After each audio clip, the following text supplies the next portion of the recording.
Still undefeated going into day two, where I get to play against Hooch, who's the guy who's actually hosting his house for me to stay at. And Hooch has already lost a game, but at this point, with only 12 players and me having gone undefeated the first day, I have to start playing people who have already lost a game. Hooch's armies, I was very impressed with his lists. He's got pSorscha and pVlad, so the one Vlad that I'm not using. The pVlad has the Conquest and Max Winterguard, so looking at that list, I thought maybe Windwall is a bit better than what I can throw at him with eVlad. What I was worried he might do in that sort of situation is just keep the Winterguard out front, hold the Conquest back a little bit. If it survives, then I'm in a lot of trouble against eVlad. Whereas with the Horse Vlad sort of situation, maybe I can screen until I can get in there with Drago and possibly kill him with Iron and Holt. Also, Iris is very good at sort of shutting down the focus on the Conquest for a turn. Man of Wars aren't really going to care about the shooting too much. But I figured he'd be much more likely to take his pSorscha list, in which case I'm going to get frozen at some point at either rate. It'd be better for me to take stuff that can take the hits. He's got 2 units of Doom Reavers, which are going to be kind of annoying, but the good thing about the Horse Vlad list is that with Dash I can actually get up there very quickly and hopefully kill those Doom Reavers before he feats on me and actually just cuts me up. All things considered, I'm not too sure which list would have been the better choice, but I really wanted to run Horse Vlad again because I'm starting to get more comfortable with the idea of him being on the field. So let's see how it goes. Hooch just deploying here because he's going second, I believe. Going to the next photo, you can see that he's got Alexia and the Risen, as well as Winterguard, Kel Baylock, and the Winterguard solo. So quite a firing squad up front, which is going to be annoying for me to deal with. Hopefully, he doesn't kill too many of my pikemen. Next photo, because of that, I decided to keep the pikemen back quite a way, knowing that they can come quite far forward. He's not going to feat first turn by the looks, so if he commits the Doom Reavers, I can actually just rush up and get in between them with Dash, ignoring the free strikes, and kill a whole bunch of them, which will set me up. And he's got Iris and Saxonoric in the forest over there. Nicely convenient wall for him to put his Widowmakers behind as well. Drago unfortunately doesn't have reach, so we won't be seeing him save the day in that case. Next photo, Man of War's just staying in front here. The good thing is that Sorscha needs line of sight to the things that she wants to feat on, so she won't be able to feat on the Great Bears behind the Man of Wars. And if he does feat on them and the Doom Reavers charge me, then I should be able to tank some of that damage and then hold out for a later turn where I can move the Doom Reavers out and actually, the Great Bears out and kill the Doom Reavers. Again, Dash, brilliant on the Great Bears because they can actually get in right in the middle of your unit without taking free strikes and then just attack you 360. So that's what I was going for. Next photos, he does indeed move his Doom Reavers up. I'm command 10 with a reroll, so don't fail the abomination check, and indeed moving his guys up close. So Dash should solve this problem quite handily. Next image, Widowmaker's moving in front of the wall, taking the bait here and actually shooting Drago instead of anything else. I don't really want to lose Drago, but taking 1 point from each shot isn't really going to hurt me that much, and it's better than losing one Iron Fan Pikeman each time.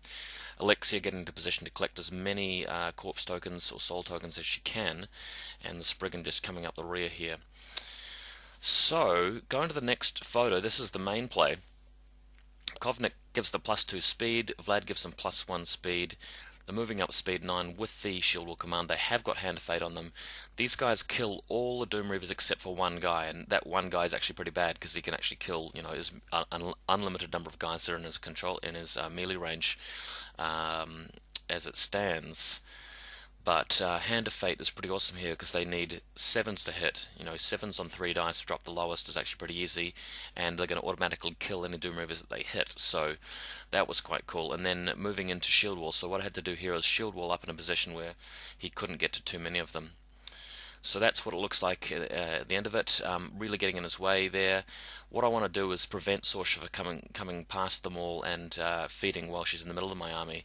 I can actually shake stationary if she does that and kill her. So she has to actually do it from fairly far back. The Doom Reavers have cleared up. The Great Bears have cleared up all but 2 of the Doom Reavers back there. If he wants to attack the Great Bears under the feet, that's fine. At least they're taking one for the team. They have got tough, and Gorman's in position to move in there and throw an acid bomb or something later on.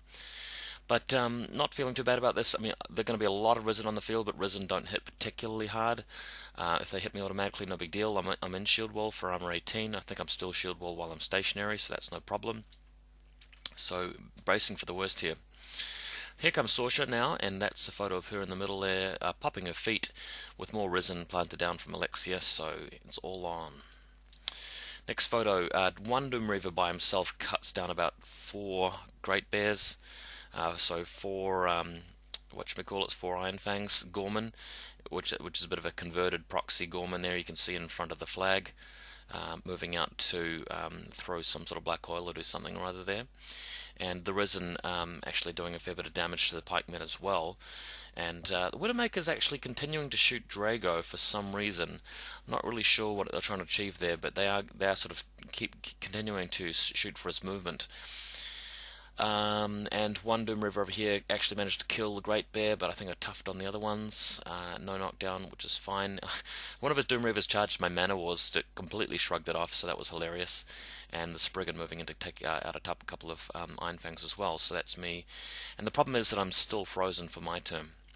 So going to my turn, in this case moved up with Vlad, feated, killed the remaining Doom Reaver and Gorman, and then sprinted back 9 inches behind the building with a couple of blood tokens. I don't think he can assassinate me from this position. Spriggan's too far away and Vlad's on armor 19. He's not stationary at the stage. All the rest of my army unfreezes, so Drago's unfrozen, Stormtrooper's unfrozen, all the solos and support liner are okay at the back, and I've still got 2 Great Bears up and running. Next turn, more Risen showing up here. They just keep on coming due to the large numbers of living models dying. Popping up behind Drago, but everything's unfrozen at the stage, so they're going to need quite a lot of them to move over there and actually kill Einar and Holt, and the Mana Wars actually got a good melee range there. Unfortunately for me, Sorscha comes back over and casts another Freezing Grip on top of the Mana Wars, so that's a bit of a problem, but they are okay for now. Next photo. Great Bear's continuing to pass tough rolls, which I really like. He's moved in with a Spriggan to try and do some damage here, but not really managing it. And the Risen trying to take care of more guys here, but not really managing to do it. I've still got 5 Mana Wars up and running. That's how tough they are. They've been hit by Freezing Grip, but I'm not really caring. I mean, all they have to do is just tank and hold that zone, which they're doing very, very well. And my next turn, everything else is going to be unthawed, so I should be able to go for it. Next photo, Drago loads up on focus and actually cuts his way through the Risen line with his imprint. I spent 3 focus here, and the plan was to blow him up. On a roll of a 1 to 3, he actually kills all of those Widowmakers plus the Solo and the Risen, and my pikemen, but don't really care. But unfortunately didn't roll the 1 to 3 and survived, and I didn't want him to survive because he's only got a few boxes left, so he's going to die anyway, but if he did blow up, that would have really swung the game in my favor. Next photo here, Vlad charges Kill Battlelock and cuts him down, grabs a blood token, and he's got some focus camped as well, so he's armor 21, Hand of Fate, and really going to try and tempt him into going for an assassination here. Sorscha can move out and Freezing Grip me, so what actually ends up happening, oh by the way, Gorman's black oiled the Spriggan, so that's quite cool, shuts that problem down. But if we go to the next photo, Sorscha does move out. Saxon Oryx given her Pathfinder. Wishnailer and Reinhold have given her the double Cyto boost, so she does cast a Freezing Grip on Vlad. The Widowmakers move back and shoot him like 4 times, so he's taken 4 damage there. And then Alexia moves over and uses all of the Risen. There's about 12 of them to buy attacks, boost hit and damage, but she's like power 12, power 10 or something like that. Dice minus 12 or whatever it was, and just couldn't roll the damage spikes to kill Vlad. I mean, took him down to about maybe 6 to 8 boxes left, but he's fine now, and still frozen though. So this gives me a chance to actually go and kill Sorscha because she's on no focus left. So what I did in the follow-up turn is I ran with Madeline next to Sorscha because I wanted to move Gorman past and black oil her. The idea being that if you go to the next photo, Gorman then moves up and throws the black oil at Madeline because she's facing away and hopefully getting in range to just hit Madeline and clip Sorscha in the black oil. I got very lucky here with the crit knockdown on the the Spriggan actually had to go out with two of my pikemen. Then I killed one of the pikemen with the shock troopers to clear away for Gorman. So had I not got that crit knocked down, it would have been harder for Gorman to leave the melee range, but he managed to do it. And it turned out I actually had enough range to get to Sorscha anyway, so I just threw at Sorscha 4 inches away and automatically clipped her. So Sorscha's black oiled. So Iron Holt move around, hit her with Kiss of Lilith. Holt shoots her twice and takes off most of her hitboxes by herself. Then Iris moves in to shoot her. Rather than plinking her for one, just rolls the 2d6 because Sorscha's dropped her armor by 2 and kills her, so I don't even need Vlad.